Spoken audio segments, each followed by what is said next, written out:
Okay, good afternoon to all. Thank you sa Ginoo karong adlaw. Adlaw karong Martes. Katapusan ni adlaw sa month of June. Continue sa atong lesson in the book of Acts. Kaya kita sa chapter 3 in the book of Acts. Now Peter and John went up together into the temple at the hour of prayer, being the 9th hour. And a certain man lean from his mother's womb was carried home, dealing at the gate of the temple, which is called the Beautiful, to ask alms of them that entered into the temple. Or seeing Peter and John about to go into the temple as an alms, and Peter, fastening his eyes upon him with John, said, Look on us. And he head unto them, expecting to receive something of them. Then Peter said, Silver and gold have I none, but just as I have give I thee in the name of Jesus Christ of Nazareth, rise up and walk. And he took him by the right hand and healed him up, and immediately his feet and ankle bones received strength. And he, leaping up, stood and walked, and entered within in the temple, walking and leaping and praising God. And all the people saw him walking and praising God, and did know that it was he which set forth arms at the beautiful gate of the temple, and they were filled with the wonder and amazement at that which had happened unto him. And as the lame man which was healed Peter and John, all the people ran together and lived in the burg that is called Solomon's, greatly wondering. And when Peter saw it, he answered unto the people, Ye men of Israel, why marvel ye at this? Or why look ye so earnestly on us, as though by our power of holiness we had made this man to walk? The God of Abraham, and of Isaac, and of Jacob, the God of our fathers, hath glorified his son Jesus, whom he believed up and denied him in the prison of Pilate, when he was determined to let him go. But he denied the Holy One, and just and desired a murderer to be granted unto you, and killed the Prince of Life, whom God hath raised up from the dead, whereof we are witnesses. And his name, through faith, his name hath made this man strong, whom ye see, and now the faith which is by him hath given him this perfect soundness in the presence of you all. And now, brethren, I wot that through ignorance ye did it, as did also your rulers. But those things which God before had shown by the mouth of all his prophets, that Christ should suffer, he hath so fulfilled. Repent ye therefore, and be converted, that your sins may be blotted out when the times of refreshing shall come from the presence of the Lord. And he shall send Jesus Christ, which before us preached unto you, whom the heaven must receive until the times of restitution of all things which God has spoken by the mouth of all his people, of his holy prophets, since the world began. For Moses truly said unto the fathers, a prophet, shall the Lord your God raise up unto you of your brethren like unto me. Him shall ye hear in all things, whatsoever he shall say unto you. And it shall come to pass that every soul which will not hear that prophet shall be destroyed from among the people. Ye all the prophets from the Samuel, those that follow after, as many as have spoken, have likewise foretold of these days. Ye are the children of the prophets and of the covenant which God made with our fathers, saying unto Abraham, and in the seed shall all the kindreds of the earth be blessed unto you first, God, having raised up his son Jesus, sent him to bless you in turning away every one of you from his iniquities. Tangito naman, tugyan kami Ginoo karong adlaw, with the study, continue this book in the book of Acts. Thank you Lord sa imong promise Ginoo karong adlaw. Tiloy Ginoo mo mga kasing-kasing, mamina kami Ginoo kapaturan gikan sa pulong sa ngalan ni Kristo Jesus. Amen. We continue mga kaigsunan, ini ang mga tuuran sa atong kinabuhi. Ari kita sa chapter 3 in the book of Acts. Before we continue,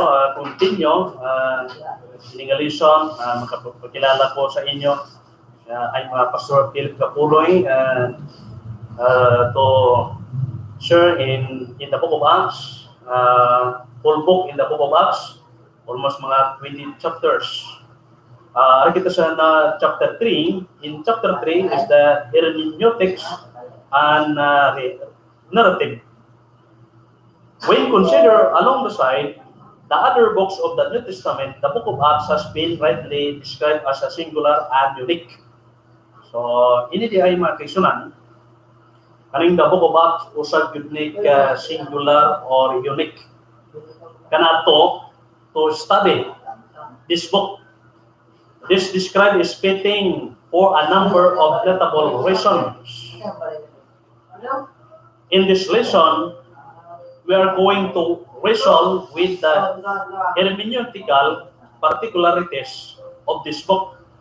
Daghan mismo ang mga experiences din ni nga natanaw na to. Ipila ka mga verses dira sa chapter 10 nga nabasa na to. Usa diya ka miracles nga ihimo gyud sa Ginoo sa kanato na ini nga kalibutan tungod mga kaigsunan amo ni ang plano sa Ginoo sa atong mga kinabuhi.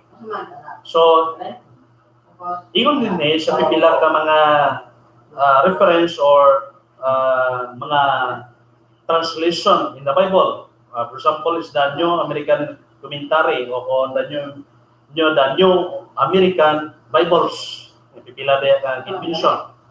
With these words, the book of Acts is the style of the Gospels as a book that primarily narrates events, although teaching is recorded in its will. Ano yan din ang mga persecution na na-record sa atong mga kaigsunan sa unang panahon, sa ilang pagpangalagad, sila ni Peter, sila ni John, sila ni Apostol Pablo, o uban pa nga mga tao diya naging gamit sa Ginoo. So usad din nga mga kaigsunan ang in the book of Acts, usad yun to record, especially sa itong author mo si Dr. Luke. And a book that primarily, ngayon yun din on the other hand, ang subject is the life and growth of the earliest church. Ang purpose in the book of Acts, nga importante yun ang church ma-equip, ma-define, magtubo. Dili lang nga magtubo sa tawhanon, kundi lingkod nga magtubo kung kita sa espirituanon. Ato pagtubo, kanang ato nga pag-alagad sa Ginoo, kanang ato relasyon sa Ginoo, kanang nagkabuhi kita sa dalanon sa Dios, ang amo pinaka-importante sa atong kinabuhi nga magtubo kita diha dapita. Which link of more closely with the letters rather than the gospel is location in modern Bibles between the gospel and letters and therefore appropriate. Pipilada po niya ng mga convention ni Apostol Pablo sa Napokobak sa iyang mga experience sa iyang kinabuhi. His description is good one and I think it should be helped get us in the proper frame of mind for the discussion we want to have in this hour. There are 6 descriptions of the book of Acts that I want you to consider with me. Number 1, atong matanaw dra, Acts is a sequel. A sequel means already noted. It is actually makita na to ang kaundan, ang mga kasaysayan, mga hinitabo, nag-experience niya sa mga Kristohanon sa ilang kinabuhi sa pagpangalagad diya sa ato nga buhay nga Dios. Amo gid mga kaigsunan nga makita nato dinhi sa chapter 3 ipilada nga ang Ginoo nag-response gyud sa ilang pag-ampo during nga nag-ampo nga mga Kristohanon dito sa templo nga puyog la sila ni Pedro, sila ni John, na makita nato sa ilang katubagan sa ilang pag-ampo diya sa Ginoo. Importante gyud nga kiksyonan ang ato nga pag-ampo. Labi na gyud sa ato nga pandemic karon sa ato nga kalibutan, ato nga coronavirus. Kinahanglan gyud nga magpangayo kita sa Ginoo sang tabang nga ang Ginoo nga magpapas kaning coronavirus nga amo mismo ang naghatag gyud problema sa ato nga economy. Tungod Ginoo sa ato nga sitwasyon karon. Importante gyud ang magigsunan dili na ingon nga atong kinabuhi nga kanang ato ang kabuhi kanang ihatag gyud nato ang time diya sa ato nga Dios sa ato nga pagpangalagad pinakit pod sa pagsimba kag sa pagpangamuyo. Luke, the beloved physician, wrote the Gospel of Luke before the wrote of this book, and in the opening verses of this Gospel he explained his purpose for tackling such a project. In Luke chapter 1 verse 1 and 4, he mentioned rin in Luke chapter 1 verse 1 and 4, and so much as many have undertaken to compile a narrative of the things that have been accomplished among us. Verse 2, just as those you from the beginning were eyewitnesses and ministers of the word have delivered to us. Verse 3, saying, God to me also, having followed all things closely for same time past, for write an orderly account for you, most excellent Theophilus. Verse 4, that you may have a certain thing concerning the things you have been taught. So, pipilada ato nga mention sa ato nga reference, experience, labi na gyud sa kinabuhi ni Theophilus. Si Theophilus, isa sa ka-Roman tribe, usa sa ka-Gentiles, o usa sa ingon nato nga dili gyud say wala gyud niya nakilala ang Dios o dili sa Kristohanon. In other words, Luke was writing to firmly wrote the faith of the relatively young and unexperienced convert in the truth of who Christ is and what Christ did. Kada makita ang kamaturan, kada makita paano ang gibuhat ni Kristo Jesus nga kanang si Kristo nga niapat dinhi sa kalibutan sa iyang pagsakripisyo, sa iyang pagpanudlo, sa iyang mga pagpahimangno sa mga katawhan, kada ang katawan nga maangkon gyud nila ang kabuhi wala sing katapusan. Amo na yung tuyo sa atong Ginoo. In that gospel, Luke systematically and chronologically recorded the events of our Lord's life. He was born, he lived, he suffered, he died, he rose again, he appeared to the 12 his disciples, and he ascended back into glory. Nakita na ito ang kabuhay sa atong Ginoong sa Kristo. Ikan sa iyang pagkatawo, sa iyang pag-antos, napatay, nabanhaw, o usa diya ato nga matanaw nga gituboy gid sa Dios. Tungod ingon ana ang atong kinabuhi nga kiksyonan. Kung ikaw nagapaminaw kung dili pa ka Kristohanon, wala pa kay kasiguro bisan pa man kuton ano ko kalimon kung mamatay ta ining kalibutan ang tubag sa tao abutan asa ko mapatay ito. Ang uban ang ilang rason mapatay ang usa ka tawo wala na siya kalag, wala na siya espiritu. Kaya kung nagkakabuhay ang tao sa ining kalibutan, pagkapatay natin wala na. So usa tra magiksunan nga pilada ka mga bagay nga nga matanaw dili na mismo ang proseso nga kung ang tao mapatay na wala na. Pero ang kamatayon, matanaw na to is the physical, is the spiritual death nga matanaw na to sa Genesis chapter 2. Nga usa tra ang in-process sa Ginoo nga ang ato nga kinabuhi ikan kita sa abog, sa magpaulit kita sa abog. So dili pud ingon makigsunan nga ato nga pagkabuhi sining kalibutan, dili ingon nga may katapusan ang ato ang kabuhi, naatay ang paglaom. Kung ang ato ang kabuhi nga nasandig sa kamot ni Kristo Jesus, sandig sa kamaturan, sa pulong sa Ginoo, ka nagakabuhi sa dalanon sa Dios. So ini ang kamaturan makigsunan, usag yun ni nagapahanumdum ka nato. Anong rason na nagsakripisyo si Kristo Jesus? Dili sa kalibutan. Ang iya pagsakripisyo dili ingon niya sa ato lang nga lawas.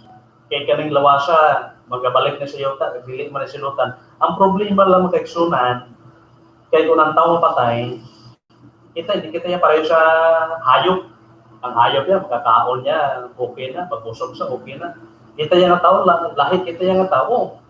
Kaya kung mapatay ta, may kalag kita yan. Kaya mo nagkikilim dito sa Luke chapter 12, kaya kung sa Ginoo dra, sa sinang mga verses na mention ko sa Luke chapter 12, kaya kung sa isa katao, itaguba niyang dako niyang gamay niya nga kamalig, ilisan niya sang dako, pagsilinsi niya kung kulayuan kalag, maka-enjoy ka sa katuwigan, naanaman tanan naman kinanglanon, naanaman ang tanan nga mga pagkabuhi nga mag-enjoy. Pero na sila sa Bible tra makaksyonan. Daw Paul, bongkuang karon gid nga gabi kwaon ko imo nga kalag. So ino mga fiksyonan, ang ato ang kabuhi sa kalibutan. Sa ano pa nato diya nga pagpaningkamot sa tuwang kinabuhi kung wala kita Dios, wala kita Kristo. Para lang nga nagahakop lang daw sa hangin. Para lang ako nga nagasakob ka nga imo balde buslot. Kag imo yang balde kasi kaya nga sakob sang tubig imo nga balde natingalak nga ang balde mo sige lang nga sakob wala man puno kay galing may uslot ang imo nga balde mo man ang ato ang kabuhi kasi niya kalibutan nga magatalikod kita sa niya kalibutan wala kita ya sa matula so mo na magsunan sa ato ang kabuhi anong rason nga si Kristo nagpakamatay din sa kalibutan tungod alang nimo alang nako alang nato kanan kaya gusto sang Dios nga walay yoy usa nga malaglag diya sa iya nga paghukom. But our Lord work was not finished. The opening verse of the book of Acts is important as the clear. Sa chapter 1 sa book of Acts verse 1, in the first book, also fellows I have dealt with all that Jesus began to do and teach. So Luke Gospel was record of the things that Jesus did and taught. And according to Luke, just like his first book was about what Jesus did and taught, his second book is just as plainly about what Jesus continued to do and teach. Kaning kamatuoran makigsunan, dili yun ni undangon sa pagtudlo. Kay kaning kamatuoran amo yun ni ang gabayan kanato amo ni mismo magatultol pagkatol sa kinabuhi ng wala siyang katapusan kaning Biblia. Muna ang makigsunan, kung ikaw nabinaw, ini ang kamaturan, dapat mo aksyonan, dapat mo himuon, dapat mo unanaon sa pag-ayo kini kalibutan nga magatabok kita sa tiyak ng kabuhi makigsunan, kanang magapangandang kita sa ato kabuhi. Muna nga daghan mismo nga matay karon, labi na gyud. Karon dagan nga matay sa coronavirus. Ang tao karon nagpanik. O may mga area kita nga positibo, nagpanik kita, nga ato nga family di na makadungol ka nato tungod sa coronavirus sa mga ginakadlukan sang tanan. So ina makigsunan, ang tao karon na hadlok sa coronavirus, pero wala yan naguna nga ang paghukom sa Dios wala ginakadlukan. So mo na ang dako nga problema, ang pinaka-importante makigsunan namo ang kahadlukan namo ang paghukom sa Dios. Kaya niya kalibutan, mahadlo kita, madula kita sa niya kalibutan, mawala kita sa kalibutan. Kaya magkapaulit kita sa Diyos. Sa muna ang isa na matanaw na to, kung may Ginoo kita, may Kristo kita, isa no pa ng coronavirus, kung arat na sa Ginoo, why Diyos ang nakahadlok. So muna makiksunan, yan, isa katawo, kung wala sa Kristo, wala sa Diyos, sa iyang kinabuhi, mahadlok sa ano pang mga kalamidad niya abot sining kalibutan. So muna makiksunan sa itong kabuhi, ato gyud mga pangandaman, at least kita magatapok sa tiyak ng kabuhi. Kaya karon ang mga problema sa itong nasod sa Pilipinas. Ato nga labi na karon sa itong pang-gobyerno. ginakadlukan karon sa labi na gyud sa tuwang government kaning tabigwan nga linog. Ang tabigwan nga linog nagliyok na ang bulkan Mayon kag ang bulkan nga Kanlaon. Din kon hitabo na kag alaw na iya sa Ginoo. Wala man ang dako nga problema magdiksyonan. Pero ang pinaka-importante sa ato dili kay ingon sa pulong sa Dios ang ginsulat din ni Dr. Luke ini nga book. Luke's gospel was recorded the things that Jesus did taught. So, malaki-mention itra. And Luke, the physician, was concerned with details, and his biblical records demonstrate this fact. As we study the book of Acts, then it is important for us to remember that we have another books in our New Testament that informs how we read and understand what Luke was written here. So number 2, Acts is historical. Una, ang number 1 na nato na pick up, Acts is a sequel. Number 2, Acts is a historical. Ano ni historical? In this gospel, Luke stated plainly that his purpose was compile a narrative of the things that have been accomplished among us. Nasa Luke chapter 1 verse 16. In other words, his goal was document the historical facts of what Luke took place in the ministry of Christ here on earth. So sa itong panahon, si Jesus na rin sa kalimutan. Nag-ministry siya tungod sa atong kinabuhi. Ang pagministeryo ni Kristo Jesus, ato mismo nga kabuhi, ato nga kalag. Yan ato nga kalag. Yan ato nga kalag, muna ang silutan sa Ginoo. Pasalamat kita magdisyonan nga lagi kay Kristo nga siya mismo ang nag-rescue ka nato, ikan sa kasalanan, ikan sa silot, pakadto sa kinabuhi nga wala sing katapusan. The fact that this was Luke goal at the fact that did this in 2 parts makes clear that this book is history book, and Luke was his historian of church. Sa managing sulat ni Dr. Luke sa tanan nga malamon nga disciple ni Jesus Christ, amo ni si Dr. Luke. Amo mismo ang nag-discovery kag nagsulat yun niya aktual during sa pagministeryo sa atong Ginoo sa Kristo kag sa iyang mga disciples. The fact that this was Luke goal and that the fact that did this on 2 parts make us clear that this book is history. So pipilat rin mention sa istinga din lang sa pulong sa Dios. Luke did not write complete account of the first 3 decades of the church. He selected choice those events and person that suited his inspired purpose. Nevertheless, he was the remarkable, accurate historian. So, dinin na to makita ang bibilang ng invention anungod sa historical nga pag-process ni Dr. Luke in dinalan sa pulong sa Ginoo. Simply put, we can be complete confidence as we study that the events described in this book place just as they are set forth in Luke's record. Magkatanong na to, nagsugod yun sa ministry.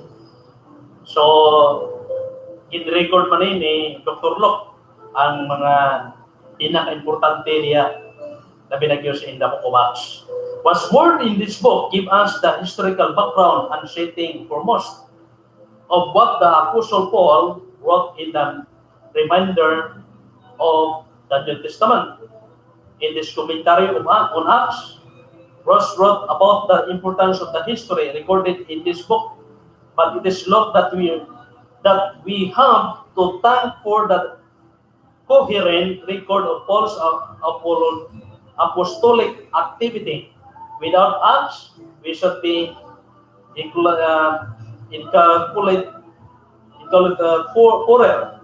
With it, there is much Paul's letters that have difficulty in understanding how much more there would be we had no books of Acts. So bilang i-mention diri sa Book of Acts, wala mismo na-include ang uban ng mga books. Kundi nanungod lang yun sa pag-mission, ang pag-form sa mission, ang pagpadayon sa mission, ang pagpadayon yun sa pag-put up sa mission. So mo naman fiction na mong ato challenge ka na to, na kita Kristohanon, ato nga vision, among mismo ang mga tao nga wala pagyod nakadangat sa kaluwasan. Kung may handom ka, may vision ka sa mga tao nga wala pa sa kaluwasan, dapat sa pagkaroon, mag-imo ka na yun sa pagtigang, sa paglakang, kung paano nimo mahimo ang the Great Commission sa Ginoo nga ginbilin sa matagusan nato ng mga Kristohanon dinhi sa kalibutan. Pagkaigsunan dali na lang si Jesus pagabalik sa kalibutan. Almost sa mission karon na nakita sa 95%, nakita sa 95%.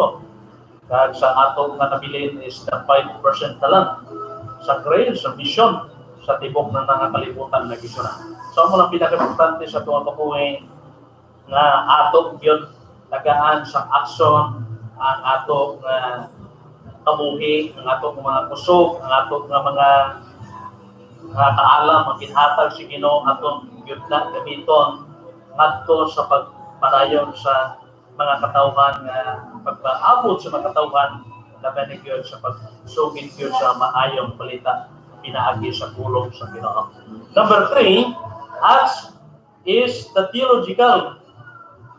Luke was not merely a historian. No one can thoughtfully read what he wrote in his gospel and here in Acts without sensing and invested he was in the message that he was delivering. It becomes very clear very quickly that he had very strong feelings about his subject. For the reasons Luke may be rightly called theologian as well as historian. So si Dr. Luke Mackinson o sa puting ma-discover na to is that theologian and historian o kung the historical. Maayo po siya sa theologian, maayo po siya sa history, maayo po sa theology. The Book of Acts is not just history. It is a theology based on history. Though the Luke's theology is not presented in systematic format, it can be clearly seen throughout both of the volumes that he wrote. It must be understood then the Luke did not write about various points of theology, rather wrote the book in which it addresses various points of theology. Importante mga kaigsunan sa atong kabuhi. Ang atong panahon, ihatag yun na ito diyan sa Ginoo. Ako man si Dr. Luke, sa iyang time, niya sa kalibutan, sa pagministeryo, sa pag-record sa tanan niya, mga nahitabo sa atong mga Kristohanon sa atong panahon. In the importance of the Book of Acts is in the preservation of the main doctrinal themes presented in the apostolic preaching. Even there is no evidence of an attempt to develop and systematize theology. Throughout these writings, Luke addresses numerous doctrines like salvation, karing kaluwasan, kita na to, in the Holy Spirit, in the church, spiritual gifts, and the role of Jesus, the fulfillment of the Old Testament promises, and the work of God among the Gentiles, just to name a few. So, muli ang tuyo mga kaigsunan, dili lang sa Hudiyo ang salvation, kundi sa tibuok kalimutan mo nagkilimi ni Jesus sa Acts chapter 1 verse 8. Mungkin na ang matanaw na to na pinaka-importante ng obligation in the Great Commission na matuman na to tanan na mag-igsunan diyan sa ato Ginoo. Number 4, Acts is the literary Luke, the author of Acts, had the purpose of writing as he did, and that they meant this. And this is what he said. He said it as did, and he wrote it all down with the structure and format that the Jews, in order to clearly communicate an intended message to his readers. In other words, we might put it this way: the book was written using a very intentional literary form of genre to communicate a very intentional message. Likely the four Gospels, Acts is written in the literary form known as the historical narrative. So, usa po di ay ka historical based on theology. So, nabasa yun ni Matiksunan. In the book of Acts, the historical book is the based on the theology. So, ingon na Matiksunan ang ato na pagtanaw in the book of Acts sa pagkaroon na nag-continue kita sa ato nga pag-tuon in the book of Acts. Almost ni 28 chapters, pero may dugang ni chapters, kaning 29 chapters, no? 29 ka kapitulo in the book of Acts. Pero ma-discuss na to na sa 29 na chapters sa sunod nga ato nga pagtuon. In his books, however, has not a simply complete and chronological accounts of the history of the incarnation and the start of the early church. Amo gina pinaka-importante. Kanang ato nga matan-aw makigsunan, kaning the early church. Usa gyud din naga-picture kanato karon nga kita nga mga Kristiyanon kung paano kita mahimo ang ato mga obligasyon diya sa ato nga Ginoo. Kana ma-accomplishar kag mahimo ang Great Commission diya sa pagpanugilon gyud sa mga balita sa mga katawhan. Here in Acts, Luke did not simply record every detail of every story that took place in early years of the church. He chose which stories include and which to leave out. He shifted his focus from one character or set characters to another or others. He emphasized certain details others over others, and he honed and shaped an historic record and included in the book. You see, the acknowledging the fact that Luke wrote historic narrative is not a simple saying wanted to record what happened. So, pipilari ka mga ipan-record ni Dr. Lucas sa mga butang na nag-emphasize na nungod sa atong ang kinabuhi. So makita natin diyan nga mga miracles na gigamit sila ni Peter, sila ni John. Nakita natin diyan na pipilada nga gimension sa Book of Acts. Pipilada ka mga tao nga dili nakalakaw, dili nakakita. So makita nato sa mga miracles na gigamit sila sa Dios. Luke's books as kind is his theography. By that the mean that such history was not written simply to keep records to the chronicles the past, but rather it was written both and encourage and entertain and inform, moralize, or offer the apologetic. How he wrote what he wrote leaves us and bigger questions. Why he did he write that he wrote? What was the purpose? We will take up the questions again in another lessons. For now, I simply want you to say how the literary form and structure in the book informed the way it took about the approach and study of what we find here. With in mind, then let's move on to consider the fact that so may mga bagay na to concentrate kung ano ang pag-iyas ng Ginoo. So mo na ang ato nga ma-imo sa mulaton sa Ginoo. Okay, number 5, Acts is the transitional nature of the book of Acts is plain to any observant reader. A friend of mine, si Dr. Will Cumberling, who teaches us in a seminary in the town where the pastor has noted the fact that the book of Acts is placed between the Gospels and the Epistles in our Bibles precisely because it was transitional. So kanindot ni makisunan kaning Acts is the transitional between in the Gospel or the Epistles. Ibiladan ang ginminson na gingamit sa Ginoo. You may remember that remember that the Kundrad Jim wrote the something similar. Its location in modern Bibles between the Gospel and letters inappropriate. So, may pila na ka mga location between the Gospels. Si Doctors Walworth and Schacht, there is an assessment of the transitional nature of the book when the right Acts marks in the transition from the work of God provincially among the Jews to his establishment of the universal church in the real sense, and reader goes from Jerusalem to the uttermost part of the world in these 28 chapters. Amo na makiksunan ang pinakanindot mga igsoon niya sa Ginoo.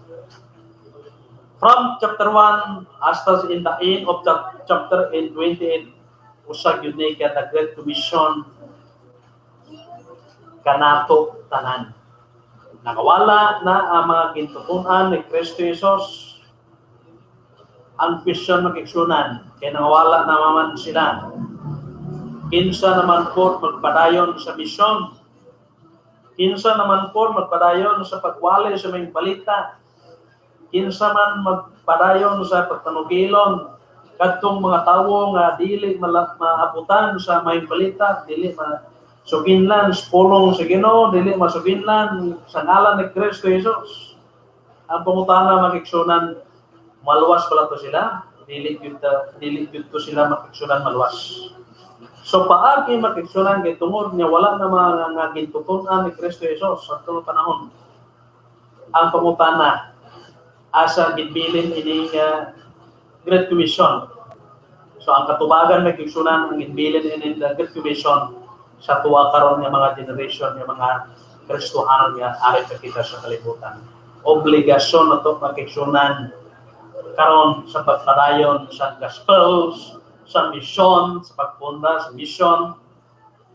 Yung mga kalabanan nga atong kabuhay may kisunan samtang itagaan kita sa kusog, iskay pa atong mga lawas. Importante may kisunan kanang nabilin nga 5% na lang ang gospel nga nabilin, 5% na lang ang nabilin nga grace nga ginhatag sa Ginoo sa tsansa aton gyud ang makiksunan pagkahimuon, maabot yun ang tiyon ang pag-in sa grace, ang pag-tapos na sa grace sa Ginoo. So ingnon na magigsunan mo na ang ato nga pinapaabot labi na gyud sa pagbalik ni Kristo Jesus. So pinaka-importante ni igsunan sa tuwa kabuhing ato gyud hinumduman kaning kamatuoran in the book of Acts nga usag gyud gabayan sa tuwa kabuhing labi na gyud sa paglalagad sa Ginoo. There are numbers of ways that the book of Acts is demonstrably transitional. The followers of Christ transition to life and ministry without Him present with Him. Jewish faithful transition from worship in the synagogues to life within the body of church. Believers transition to have the indwelling Spirit of God. The Comforter guide, equip, and empower them for the ministry. Muna kita may gisunan, man faithfulness, God's fruitfulness. Ang Ginoo bunga kanato kung kita himuon nato ato mga obligation, ang ato nga burden, ang ato vision sa mga tao na wala pa nakakilala diyan sa Diyos. Ang problema lang magigsuran kanato ang katalaw, Naa ka nato ang kaulaw, naa ka nato ang kahadlok, naa ka nato ang kanang kakapoy, kakamat, kanang pagpangalagad may igsunan dili na mismong rason nga dili ingon niya dagan po kita rason, dagan po ko trabaho noon, dagan pa ko mga ginatuan, dagan pa ko mga appointment sa akong kinabuhi. So ingon ang makigsunan kung panahon niya sa Ginoo ato gyud tagaan gyud panahon ng Dios. Sabi ng Diyos pag-alagad, kung panahon sa ito ng mga pag-study, ato po aksyonan. So, nagan karoon ng mga pastor na inwala nila ang pag-study. Pag-study mo na pinaka-importante. So, sa pagkaroon, kitungod niya, ari pa kita sa pandemic niya situation, so, ang pinaka-importante nga, dili na gyud mawala ang pag-study. Kanang naaragyoy social distancing, kag pagmas, pwede na gyapon makahimo sa himo gyud sa buluhaton sa Ginoo. So ingon na mga kisunan nga dili ingon nga kani kalibutan ta karon nga kita sa pandemic, maundang nato ang ato nga pagtipon. Pero kung may chance pa nga makahimo diya sa buluhaton sa Ginoo, ato imuon diya sa Dios. And the gospel message itself transition from the being almost exclusively proclaimed to the Jews, to the brain, taken to the entire world. As you study the book of Acts, it's become very clear, very quickly that the unchanging God of the universe was doing something very different among His people here on earth. So, muna na makita natin na makiksunan ang pipila ka i-mention sa pulong sa Ginoo, samtang nga pangalagat kita sa atong buhay ni Dios. Joel chapter 2 verse 20 to 29 pasahon na po tayo. It is shall come to pass afterward that I will pour out my spirit on all flesh, your sons and your daughters shall prophesy, your old men shall dream dreams, and your young men shall see visions. Verse 29. Even on the male and female servants in those days, I will pour out my spirit. Verse 30. And I will show wonder in the heavens and on earth, blood and fire and columns of smoke.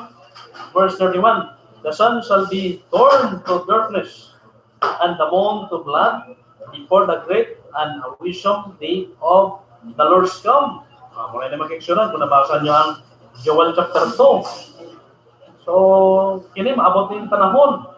Mawala na ang adlaw, mawala na ang bituon, mawala ng bulan. Muna ang isa ka dako nga calamity sa atong kinabuhi. Na mag-aksyonan, i-propesya na prophet Joel. Ngayon kita, sa dili, maabot yun ang panahon. I-allow yun ang sige no. And it shall, verse 32, and it shall come to pass that everyone who calls on the name of the Lord shall be saved. For in the Mount Zion and in Jerusalem there shall be those who escape, as the Lord has said, and among the survivors shall be those who the Lord calls. So kita tanan magatubang sa hukmanan ni Kristo Jesus. Ang pangutana magigsunan, nakapangantan na ba ka sa pagatubang sa judgment ni Jesus?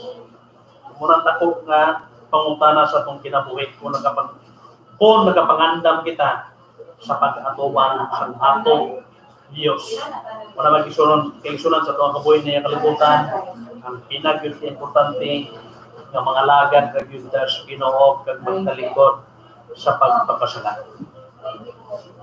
So sa dre ato ang matan-aw maigsuon sa pulong sa Ginoo.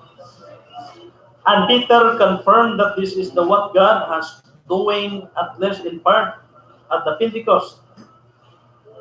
Natikap na ton sa Acts chapter 2 verse 14 to 21 sa last Tuesday.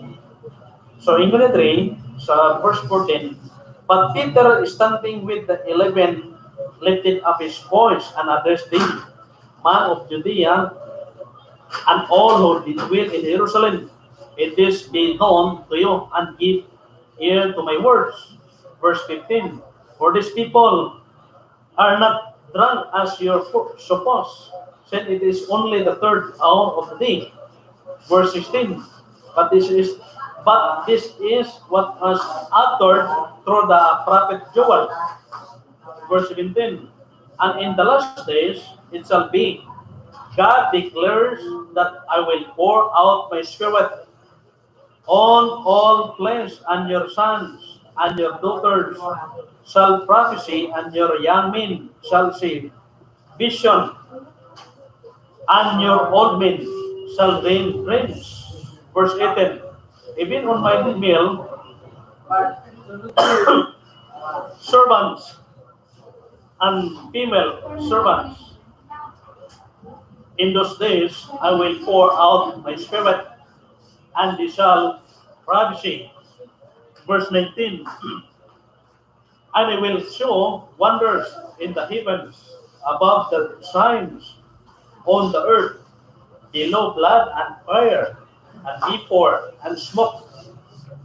Verse 20. The sun shall be turned to darkness, and the moon to blood, before the day of the Lord comes, the great and magnificent day. Verse 21. And it shall come to pass that everyone who calls upon the name of the Lord shall be saved. Katong mismo ang nakadawat sa likod yun sa pagpakasala, malawas. Kaning pagbalik magpigsunan sa atong Ginoo, Ginoong sa Kristo, pareho pa rin ang pagkahitabo sa panahon ni Noah. Si Noah, almost mga 120 years. Sa pagpinsayos, pulong sa Ginoo, pagpanukilon sa may balita, pero nakita na ito magpigsunan. Wala yun nagtuo except sa iyang pamilya. Iyara yun nga pamilya nga nagtuo riya sa Diyos. Kan nagtalikod sa pagpakasala. So, magkaigsunan, kanang atong pagtabok sa tikas kinabuhi, ang pinaka-importante nga makapangandam kitang tanan antes kita magatabok dito sa biyak na kabuhi. So, muna yung mga kaigsunan sa itong kabuhi na kalibutan. Yun na ito diya. Time is precious. Ato karon nga panahon, tama na yung malalon. Death is short, life is short. Ato kabuhi, mubo ato ginabuhi, malipay na ta karon makabot tag 100 edad. Tagaan tas Ginoo sa ato gobyerno og 100,000. So, mag-lesson na galit na makabot tag 50, 60. Makita itong karon nga mga senior citizens na ito karon, taga na yun paminaw sa ilang mga lawas. Tungkol inang makiksyonan nga ito ang ginabuhi, mubuhi ng kalibutan. Life is short. Pero, death is short. Kamatayon, dilig yun na mo signal ka na ito, dilig yun na mag-umong ka na ito, dilig yun na magpabalo na ito, ugma brad, ugma sister, mamatay ka, dilig yun na magpabalo na ito. Ang pinag-importante nga makiksunan nga kanang kamatayon nga dili pag yun na mag-abot ka na ito sa itong kinabuhi, kanang naka-andam na ta sa pagtabok sa pikas ng kinabuhi. Amo na ang pinag-importante na ito nga pangandaman sa tukong leon karon. In short, the book of Acts is the record of the transitional time between Old Testament believers and the New Testament church. So, yun na ang experience na makita na to ang mga Jewish. Nagkasakripisyo sila during captive sila sa Egypt. Ila katuwid yung ilang pagsakripisyo sa mga chosen people, mga Jewish dito sa Egypto, almost mga 400 o 300 years. Ang pagsakripisyo lang, naging captive sila sa hari.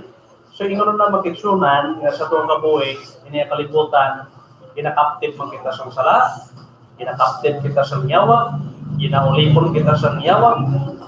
So, ingon na magkiksunan, dagyan ihapon sa pagkaroon, nag-suffer yun ang tawag tungod sa kinawat-on sa itong mga pagpangabuhi sa sininga kalibutan. Okay, rin na kita sa number 6. Number 6, Acts is the practical. Since the book of Acts is a record of that transitional time period between Old Testament believers ang New Testament church. Kaya na ito makita ang Old Testament believers and New Testament church. There are some would be have us believe that there is a very little here that relevance for the modern church in our own ministries within it. So makita na to ang mga experience sa mga Kristiyano in the Old Testament. O makita po na to karon sa itong nabuhi karon sa itong pagpangalagaya sa Diyos. But I would argue that nothing could further from the truth, while we all would be wise to exercise some caution about how quickly we race to draw one-to-one correlation between the every detail of this book and our current situation. We can be confident that this book was much to teach and about how God's people in the New Testament church should think and live for the glory of Christ our King. So, managing proclaim yun sa in the New Testament. Nga ato Ginoo sa Kristo, nga mo mismo nagapabangon kanato tungod sa ato nga pagpakasala.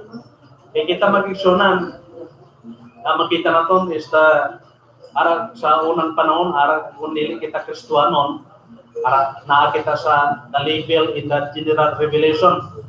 Kaning general revelation, creation, conscience, and history. Tungod ingon ana mag-igsunan nga ang general revelation dili gyud ka bangon, dili wala na gyud kagawasan, wala na gyud paglaom. Tungod ni mag-igsunan ni mabasa na sa chapter 2 sa Book of Genesis, tungod ang tawo sa pagka-innocence, tungod ni naglapas ang sugo sa Ginoo. Ingon na ang naangkon ang physical and spiritual death sa ilang kinabuhi. Amo kita mag-igsunan, ang ato ang kabuhi, inaya kalibutan, nga kita nagkabuhi sa is the physical life. Kag mamatay ni nga the physical life, ang susunod na the spiritual life. Kanang ato spiritual life, nga pagkabuhi na to. Kaya naman doon ang mangandoy ni kalibutan na. Karon nga buhay pa ta mangandoy kita kung ano ang ato nga pagka-boys ni kalibutan, ang tanan nato mga enjoyment sa kalibutan. Ingon na i-enjoy na to ang ato nga pagka lawas nun niya pagkabuhi. Pero kung dito na sa pikas kinabuhi, dili na ito may experience sa ato kinabuhi karon kung dito na sa pikas kinabuhi. Here are the realities worth nothing here. The first, consider the fact that Luke did not intend to teach us that we should speak to do all the things that are the heroes of this book did. But he did intend to encourage us trust that no matter how things appear, God is always at work behind them in sense in the lives of His people and His church. Yung pinaka-importante ka na to, ang pagsalig. Asa na to na itutok ato nga pagsalig, di lamang kay Kristo. Si Kristo mo ang paglaom, hindi reliyon. Sabi ka, pila pang adlaw ka pa magsulod sa simbahan.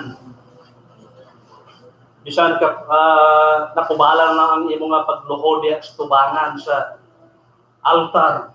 Kung wala ka relasyon sa Diyos, useless yapon ang imo nga pagtuo, useless yapon ang imo nga pagsakripisyo. Pero kung ang imo nga pagsalig, ang imo nga pagtuo, ang imo nga pagkabuhi, na napasa diya sa kamaturan, sa pulong sa Ginoo, napasa diya sa kinaya ni Kristo Jesus. May kagawasan, may taglaom, kagpaangkon ang kalipay ng wala sa katapusan dito sa himaya. So yun na mag-igsunan sa mga kabuhi. Ang kalibutan ng igsunan may ginahatag ng kalipay. Pero ang kalipay niya kalibutan, dire lang na iya sa kalibutan. Wala kita iya paglaom sa sinaya kalibutan. Ang paglaom mag-igsunan, naalaman kay Kristo Jesus. Pili ka, inaya kalibutan, nagkabuhay ka nga ato yung pagkabuhay sa kalibutan, wala man po yan sa pintok ato nga pagkabuhi. Pero ato nga kabuhay mo na ang rason, nga si Kristo nagpagkatao, nagpagkamatay, nagbanaw, kaya nagsaad niya mabalik pag-usap inaya kalibutan. Tungkol na mag-igsunan nga ato yung pagkabuhay, wala na nakatapusan dito sa eternity, dito sa himaya sa Ginoo. Kaya inaya kalibutan mag-igsunan, amo na yung araw kita sa level sa temporary. Hindi kita niya magdugay sa yung kalibutan. Nandali ko ng tao kung mag-antos dito sa impyerno, 1 million year, isa ka million ka tuig, 2 ka million ka tuig, isang trillion pa ka tuig, kanang makagawa sa impyerno. Ang problema lang mag-isunan kay kinsultes Biblia, everlasting. Buting na mag-isunan, may kainong kita everlasting, wala ka katapusan nga pag-antos. So mga mag-isunan niya, kaya kabuhi, dili na ito ibutang ato kasing-kasing ng kalibutan. Kung dili ibutang, tagyo ang ato kasing-kasing niya sa ato nga manluwas nga mo si Kristo Jesus nga mo ang naghatag yung paglaom sa matag usa kanato. This is another practical lesson from the book. Christians cannot completely escape the effects of this fall, disagreements, sinfulness, hypocrisy, and the judgment that they bring even with the church. In this commentary, Tim described that realities like Acts teaches us about ourselves, our situation, by example of other people in our other situation. It is not a book that only focuses on the ideal lives and communities. It's very realistic in that sense, but the type of the realism that is encourages us to is the reality in which so-called and supernatural events are while not everyday, even as not all the unlikely either. Especially with regards people are on frontiers of the work of which they are called. And there are many more like this to be considered throughout our study of this book. As I said, the book has much to teach us about God, how God people in the New Testament church should think and live for the glory of Christ our King. Importante magigsunan nga magkabuhi kita siya sa Ginoo. Kung Kristohanon ka, sa tiyak kabuhi mag-enjoy ka. 100% magka-enjoy kita dito sa eternity. Atong experience ni kalibutan, dili na nato dito ma-experience nga dito na sa pikas. So kabay makikigsunan karong nga hapon, karong adlaw, napanalanginan kita sa nindidalan sa pulong sa Ginoo. Nagbilin sa Ginoo sa matag sa kanato. Kinbilin ni Dr. Locke in the book of Acts, siya ang author aning libro nga. Importante nga dagan kita makuha sa ato diyan pagtuon, ato enjoy, kami nag-isa sa pagdalaga sa Ginoo. Salamat gyud mga kigsuon sa inyo nga pagpaminaw, sa inyo nga pagtan-aw, sa inyo pag-discovery.